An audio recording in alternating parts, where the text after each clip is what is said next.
Antes de começarmos este episódio, parabéns à rádio. A rádio hoje faz, digamos, uns aninhos, não é? E parabéns a todos aqueles que levantam-se de manhã cedo e estão às vezes até às tantas da noite para poder animar as pessoas que usam este meio de comunicação. Bem, com respeito à história que eu vou contar hoje, se eu não soubesse que ela tinha realmente acontecido, diria que foi alguém que exagerou para ganhar os minutos de fama. Pelo amor de Deus. Mas antes, a nossa música. É isto e não passa disto. A vida é um guião nunca previsto. É isto e não passa disto. Mesmo quando insisto que tenho um quisto.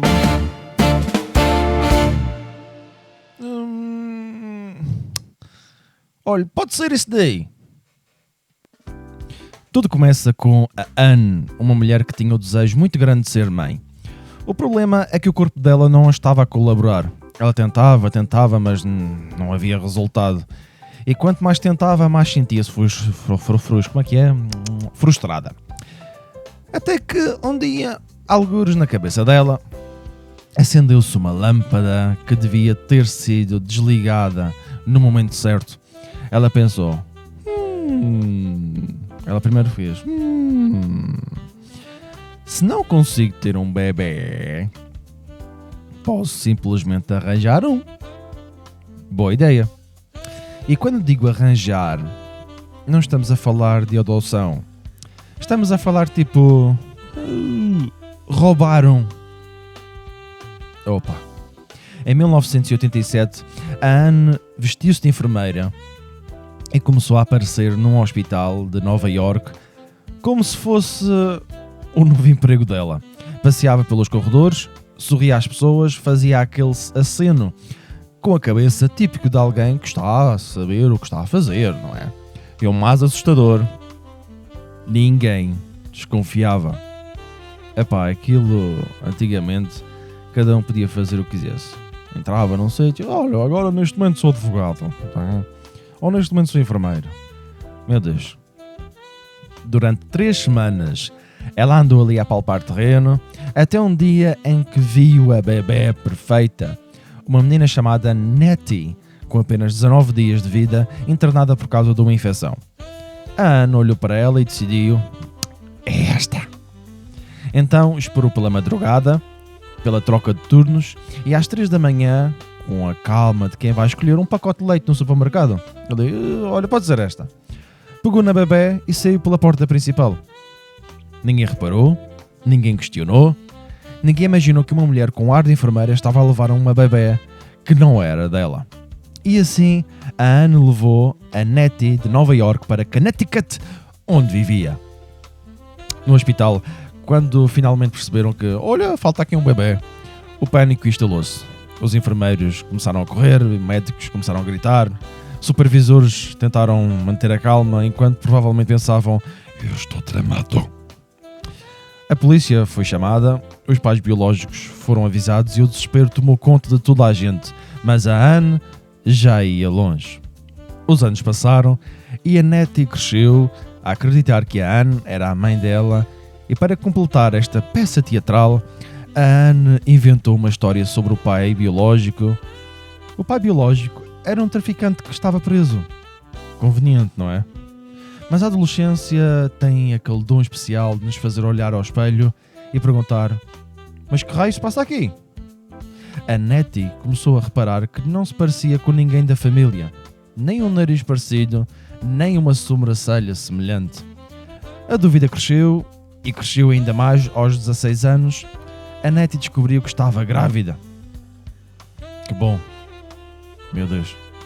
Como precisava de cuidados médicos gratuitos, e para isso precisava do seu certificado de nascimento, pediu à mãe e Anne disse que tratava disso.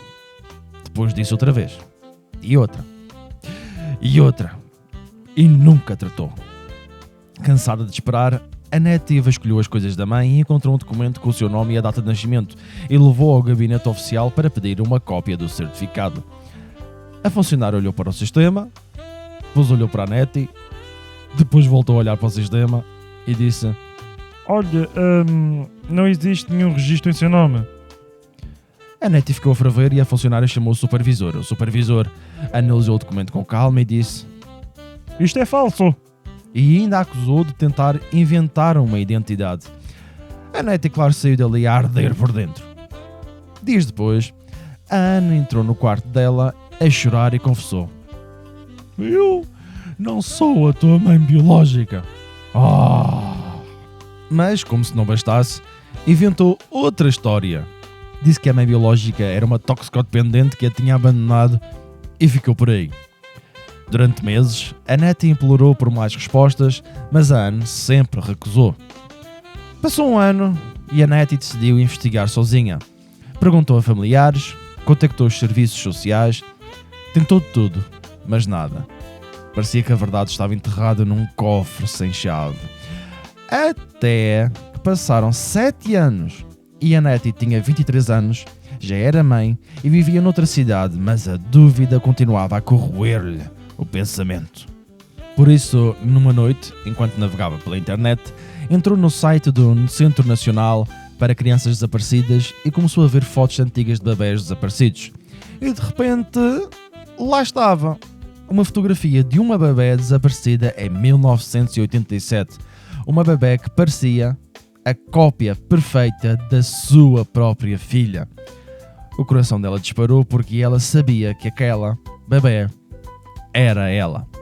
Ligou imediatamente para a linha de apoio, explicou tudo e a organização entrou em contacto com a mãe biológica dela, a Joy. Quando a Joy recebeu a notícia, ficou em choque. Depois, lágrimas apareceram. A Nettie e a Joy começaram a trocar e-mails, depois telefonemas, até que finalmente a Nettie voou para Nova York para conhecer a mãe biológica e também conhecer o pai biológico, o Carl. Os testes da ADN confirmaram tudo. Ela era a bebé desaparecida de 1987. A história explodiu nos média e com toda esta atenção o FBI começou a procurar a Anne. Ela escondeu-se durante algum tempo, mas acabou por se entregar. E por causa deste ato de rapto mal enjorcado, foi condenada a 12 anos de prisão.